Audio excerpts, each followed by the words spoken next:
Hello, those who have chosen to watch the Raging Demons RPG. If you hadn't guessed, this one's going to be about Star Wars. Hey guys, how's it going? Hold on. Let's see. Insert slot A into... that seemed to work.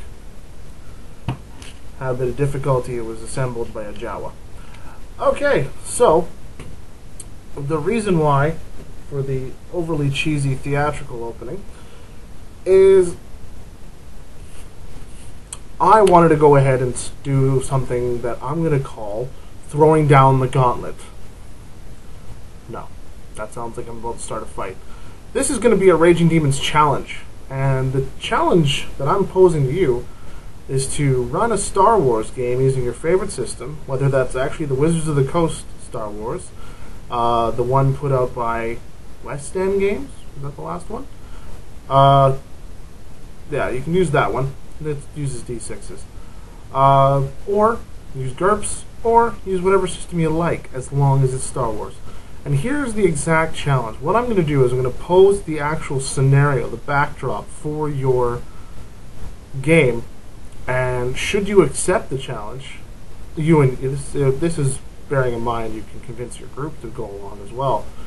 The challenge is run a game.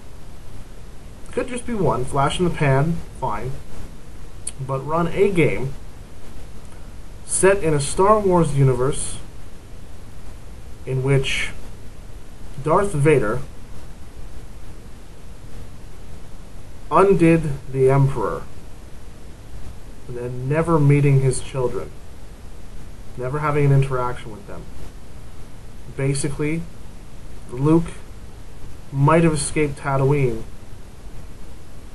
but he didn't do it with the assistance of Obi-Wan because Obi-Wan died protecting his retreat from Tatooine from the Emperor's forces, who had actually found him. And the theory is that the rumor was, at least when it got back to the Emperor, that Luke was killed. Now, because of that fact, the Emperor, of course, would make the foolish point of saying that Padme did in fact bear his two children, and they lived, and they're now gone.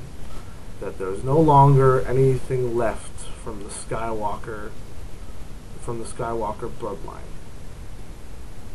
Now, why would the Emperor do this, you ask? Because he foresees the future. He foresees that he will be undone by the Skywalkers. So he invested a lot and had them actually killed in this alternate timeline. Remember, we're not going off the original story, obviously.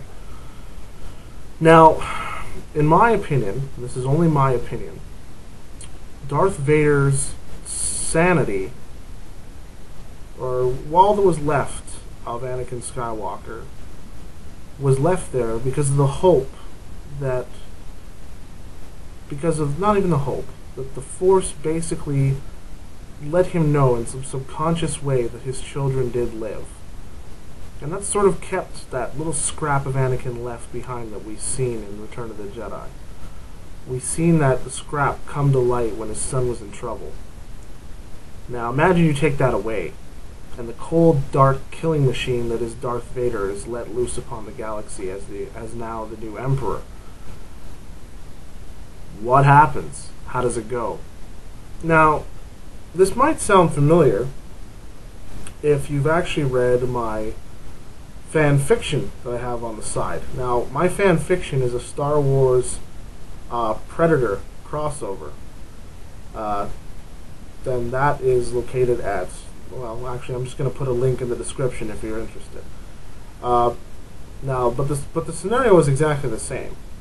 I'm not suggesting you cross over any other universes. No. That was just me. That's something I felt like I needed to do I wanted to play around with that idea. But the backdrop wasn't the original trilogy. It was this scenario. If Darth Vader ascended to the throne by the usual Sith means of killing his own master, what would the galaxy be like? How would it have played out? Especially with the fact that Obi-Wan never trained Luke. Would he eventually have gotten to the rebellion? Would he have ended up in the Empire's clutches? Would he have just been kind of a alcohol-abusing, Force-sensitive, like Kyle Katarn? Well, we all know Kyle evolved beyond that, but still, I mean, there's a lot of questions. Play around with it. And I actually want to hear from you via video response or through email at RagingDemonsRPG@gmail.com. I want to know how these games went. I want to know the sort of things that went on. And you know what? I'm pretty familiar with the expanded universe, so even beyond what's in those gaming books. So you go ahead and you use what you want to use. You do what you want to do. You make that Star Wars adventure. That's the challenge. This is the Raging Demons challenge for this installment. Every once in a while, when I come up with an interesting idea that I want to see, that I want to share, this is what I'll do with it. So that's the first one, and have at it. And I don't care how long it takes. But once you complete the challenge, hit me back with how it went, some adventure tales, and maybe we'll go ahead and share them here on Raging Demons RPG. So perhaps it'll continue on and might give others ideas on their own games. And just it's the beauty part about this particular hobby. One good idea can birth 1,000. It's a bit of a Zerg breeding pool of thoughts and ideas and concepts within established franchises, and even just free thinking ones that came out of your own imagination. So that's it. Hopefully you accept the challenge, and I hear from you all very soon. But until next time, keep those dice rolling. May the Force be with you. Have a good one. Cheers.